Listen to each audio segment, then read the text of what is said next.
سلام و درود، امیدوار هستم که خوب و صحتمند و سرحال و پر انرژی باشین. خوش آمدین به سری از ویدیوهای آموزشی چنل ریزکس.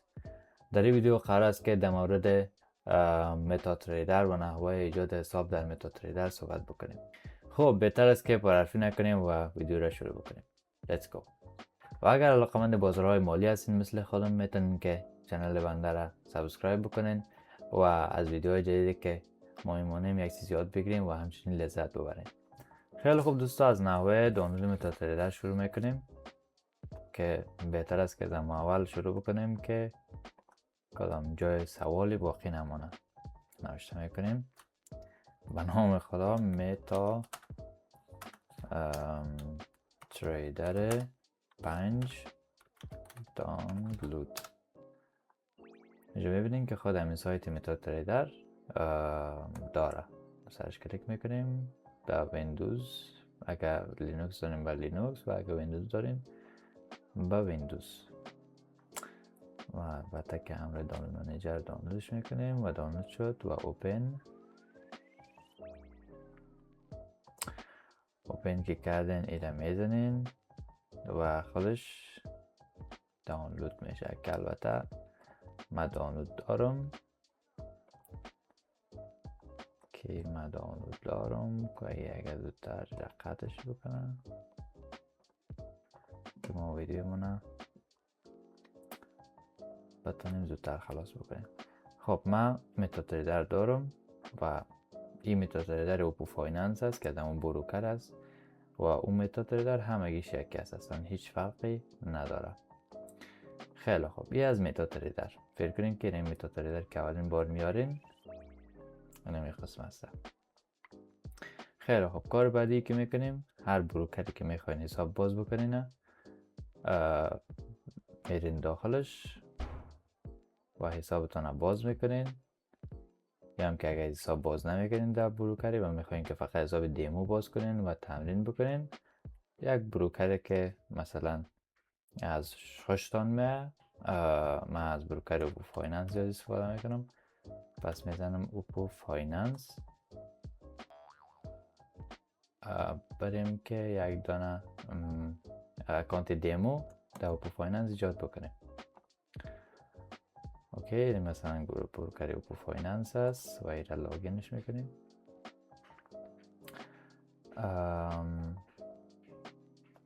نمیفهم که چیزی ما چند بود.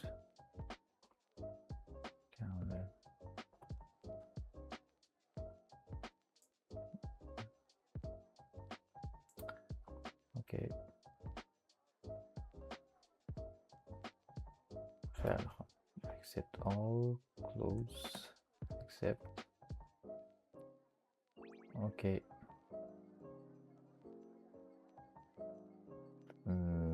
تایی بروکرم والا کار کردیم، اصلا یادم نبود. من همراه بروکر وینتیج فعلا کار میکنم، چون که من فعلا در اروپا هستم و میتونم که همراه بروکر خارجی و همراه بروکر بهتر کار کنم. پس یک وقتای از این بروکر کار میکردم، یعنی وقتی که در ایران بودم. خیلی خوب، اینجا میزنیم اکاونت overview، create account و از کجا دیمو اکاونت میزنیم متا تریدر 5. لوریجش هر چقدر بالاتر باشه همقدر پولتون زودتر میره و همقدر پول زیادتر براتون میره. و مثلا میزنیم اماونتش 5000. اوکی، create account میزنیم، create account created. اوکی، اینجا لاگین و پسورد و همه چیزش براتون میاره. و اینا کاری که میکنیم چی هست؟ باید میریم دیجا later، همه سر گزینه فایل کلیک میکنیم، open an account. اینجا نام همی کمپانی که براتون داده که اوپو گروپ سرور، این رو باید پیدا بکنیم. اول نام کمپانیش میدونیم که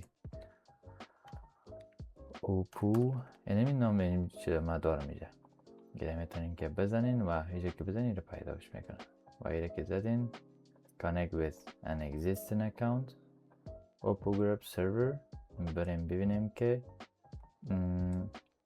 Oppo Group server یک است. بله خیلی خوب لوگینش هم میزنیم اینجا باشین اینجا لوگینش وارد میکنیم و پسوردش هم وارد میکنیم و اینجا فینیش میزنیم. ماشاءالله ساده ای متا تریدر هم که بیخی آدم دیوانه میکنه. مارکت واچ اوکی این هم از متا تریدر و آموزش باز کردن اکانت در متا تریدر. خیلی خوب اگر تا اینجا ویدیو را تماشا کردین سابسکرایب و لایک یادتان نره. بریم سراغ قسمت دوم ویدیو که آموزش خود متا تریدر است. خیلی خوب اینا را کلگیش یعنی کلوز میکنیم. این چی هست؟ بله اینجا میزنیم. خیلی خوبی هم از متا تریدر. اول از فایل شروع میکنیم. فایل اینجا نیو چارت هایی که مثلا دیجا در مارکت واچ تان دارین اول بین از مارکت واچ شروع بکنیم. حالا از ویو اینجا لنگویج میتونین تغییر بدین. اینجا کالر رو مثلا اینجا لایت میشه یعنی روشن و اینجا دارک میشه که من دارکش ترجیح میدم.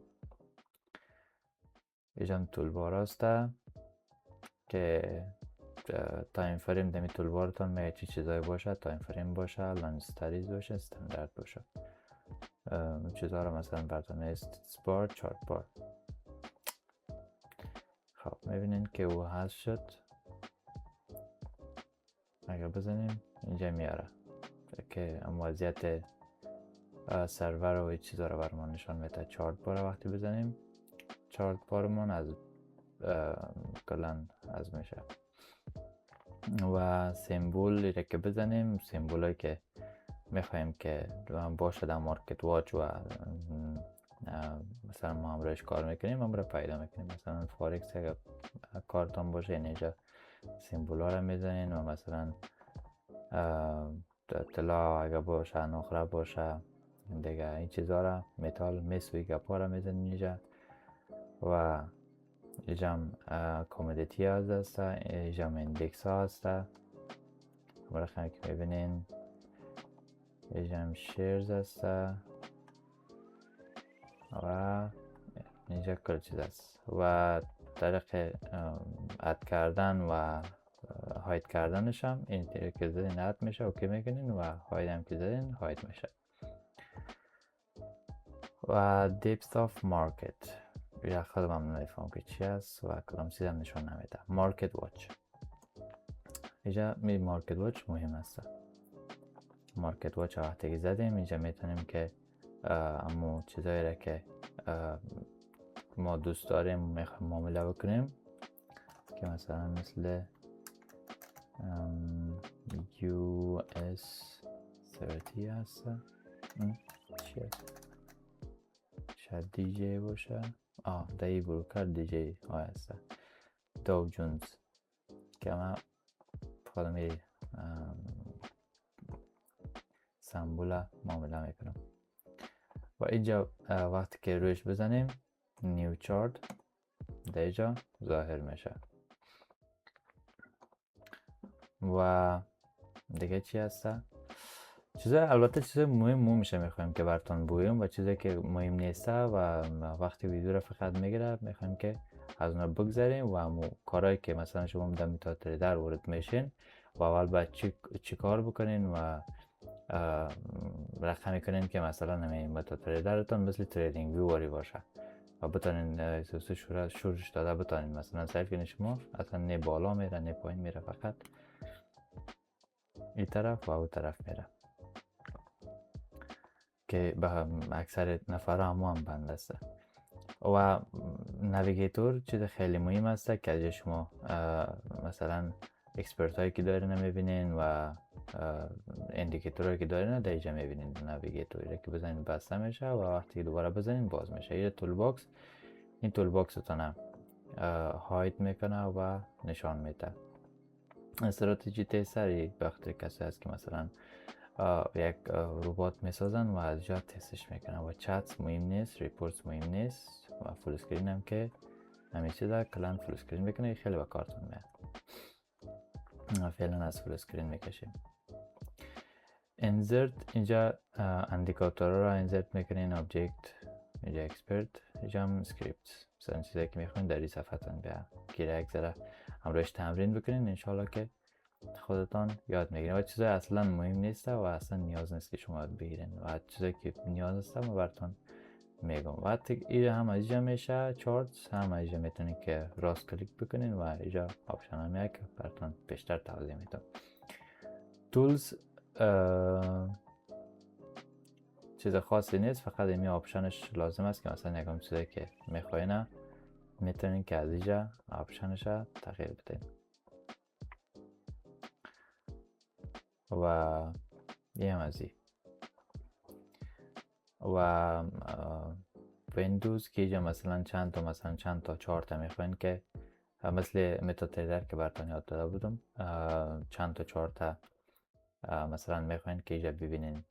و اگر میخواین که آموزش متد تریدر رو ببینین در یک قسمت از این ویدیو من لینکش میمونم و شما میتونین که برین و آموزش متد تریدر هم، تریدینگ ویو هم نگاه بکنین. باشه نکنم متد تریدر رو گفتم، آموزش تریدینگ ویو رو هم نگاه بکنین.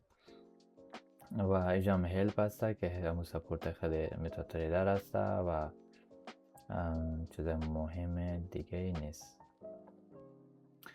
و اینجا هم چارتای مثلا هر چیزی که میخواین اینجا میاره براتون. مثلا این چارت او هسته و چارت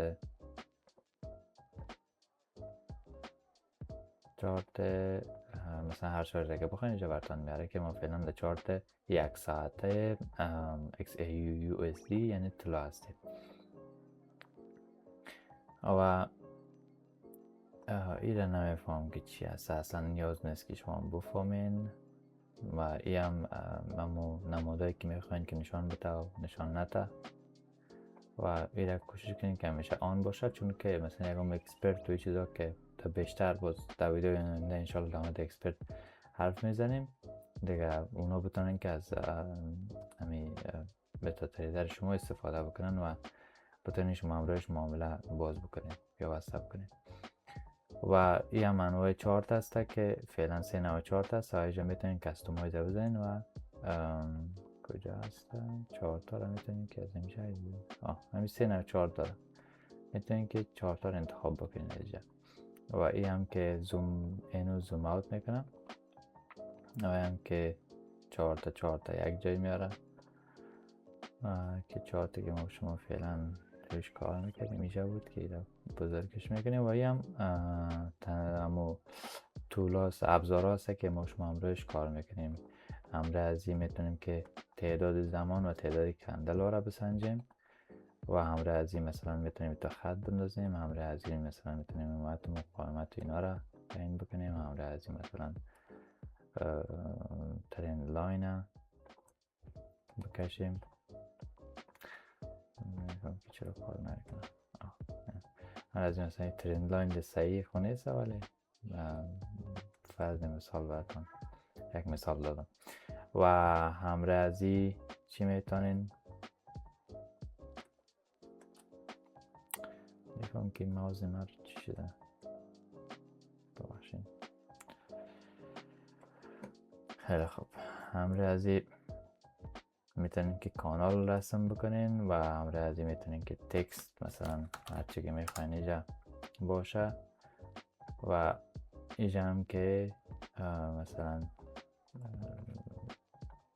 میتونین که همراه از این چیز رسم بکنین، تا چیز کار رسم بکنین.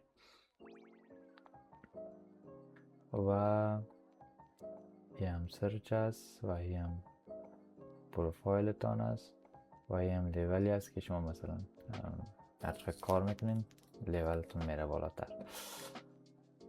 و خیلی خوب، اینجا میتونین که اینجا شما هم معامله باز بکنین و همینجا مثلا تیک چارت قیمت ببینین، اما هر تیک که بالا میره پایین میره شما ببینین. شما ببینین که مثلا هر تیک بالا میره پایین میره هر ثانیه. و اینجا هم شما میتونین که زود خرید بکنین یا سیل یا فروش بکنین. مثلا اینجا میتونین که معامله باز بکنین. دیگه اینجا اکسپت میکنیم، اوکی. اینجا معامله باز میکنیم، اینجا باز میشه. باشین که تایم فریم ها هست شده بود، من تایم فریم ها رو آوردم و وقتی که شما نو اکانت متداول باز میکنید تایم فریم ها میباشه. و اینجا میتونین که تایم فریم ها رو تغییر بدین که تمام تریدینگ ویو، آموزش تریدینگ ویو براتون این چیزا رو کلا یاد دادیم. و اینجا میتونین که سمبول ها رو تغییر بدین و اینجا میتونین که اما موجودی که در حسابتون باقی مانده رو ببینین و از اینجا میتونین که همون موجودی رو دوباره ببینین و از اینجا هیستوری معاملاتی که انجام دادین که فعلا ما یک معامله انجام دادیم که دینی پرایس باز شده و دینی پرایس بسته شده و پروفیتش هست و چینجش که مثلا چند درصد چینج شده. و اینجا نیوز هسته و اینجا میل هسته که از طریق خودمون بروکر براتون میلا میاد. هم کلندر، کمپانی، الرت، آرتیکل، کد بیس، اینا رو میتونید که خودتان ببینین و ایناله من چیزایی که مهم است رو براتون میگم. اولتر از همه اینجا میتونین که سیل لیمیت و بای لیمیت بانین. که مگه مثلا سیل لیمیت بانم، یک سیل لیمیت بانم که یک سیل لیمیت مونده، مثلا نمی قیمت که آمد یک معامله سیل ایجاد میکنه و من باز میکنم و بعد میتونم که یا پیش از هم میتونم که استاپ لاس و تیک پروفیت بانم. و هم تو بای است و یه الرت است، مثلا که دینی قسمت که آمد به من الرت بده، یعنی هشدار به من هشدار بده. اینجا دیپت آف مارکت که دیجا هم هست که براتون گفتم، یا وان کلیک تریدینگ است که دیجا هست و اینجا هم آبجکت لیست هست که همون چیزایی که در روی چارتتان هست رو براتون روش نشان میده. و اینجا همون نوع کندل هست، اینجا هم تایم فریم هست، اینجا هم تمپلیت هست که میتونید اینجا ذخیره بکنین کدام تمپلیتی که دوست دارین. و گرید هست که خیلی روی مخ هست، گفته ایرانیا. و اینجا هم گرید هست که خیلی روی مخ هست که ایره به نظرم غیر فالش بکنین خیلی بهتر است. اتو سکرول هم که مثلا اگه ای خاموش باشه میتونین که در گذشته چارت برین، ولی اگر روشن باشه خودش میان در موجب لاکتان میکنه.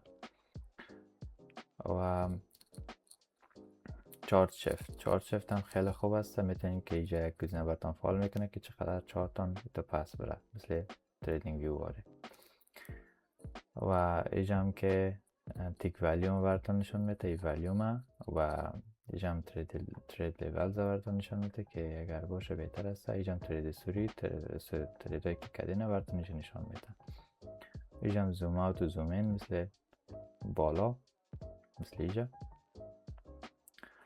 و اینجا هم که عکس همون صفحه تریدینگتون هم میگیره و بعد میتونین که مثلا ذخیره بکنین به خاطر جورنال گرفتن یکپا. و اینجا هم که لاین چارت و اینا رو براتون میشه. و خیلی چیز مهمی که از در این صفحه اینجا اسکالپکس بزنین همیشه و که بتونین که امو تنظیمات اسکالتون چیز بکنین. و این اگه خاموشش بکنم سعی کنین اصلا نمیشه که مثلا کلانتر ازی بکنم یا ایتو بالا برم ایتو پایین برم. ولی اگر ایره باز بکنیم میتونین که حتی ایتو کنین و حتی پیشتر هم ببرین تا کلانترش رو کنین. ولی او وقتی بسته بود فقط میتونستین که تا یک حدی چیزش بکنین. و هم میتونین که وقتی ایره بزنین یک عدد مثلا 999 بزنین اینجا هم و ایت شاید گم شود. و وقتی که ایره دوبار کلیک کنین میتونین که سر همون چارتتان برین، چارتتان براتون پیدا میکنه. و ایره ببینید که چقدر خوب شد. این مثل تریدینگ ویو واره شد. قبلا به خیلی لاگ بود و یه از تنظیمات خیلی خوبه همین متا تریدر هست. و شو اسک پرایس همیشه روشن برین، چون که باید امو اسپریدی که امی چیز داره، امی بروکر داره براتون نشان میده. ببینید که اینجا مثلا اسپریدش قبلا نبود ولی حالا اینجا اسپریدش نشان میده، مقدار فاصله که بین خرید بید و اسک است. و اینجا هم که امو چیزایی که دوجا میتونستین که مثلا گرید یا پاشه بیارین، دوجا میتونین که بیارین یا که حذفش بکنین. خب دوستان، تشکر از اینکه تا آخر ویدیو همراه ما بودین و امیدوار هستم که یک چیز یاد گرفته باشین و انشالله که تمرین بکنین. و مهمترین چیز در بازارهای مالی و بخصوص روان شدن دوستان در متا تریدر تمرین است. و امیدوار هستم که نهایت لذت برده باشین و تا ویدیو دیگه خدا نگهدار.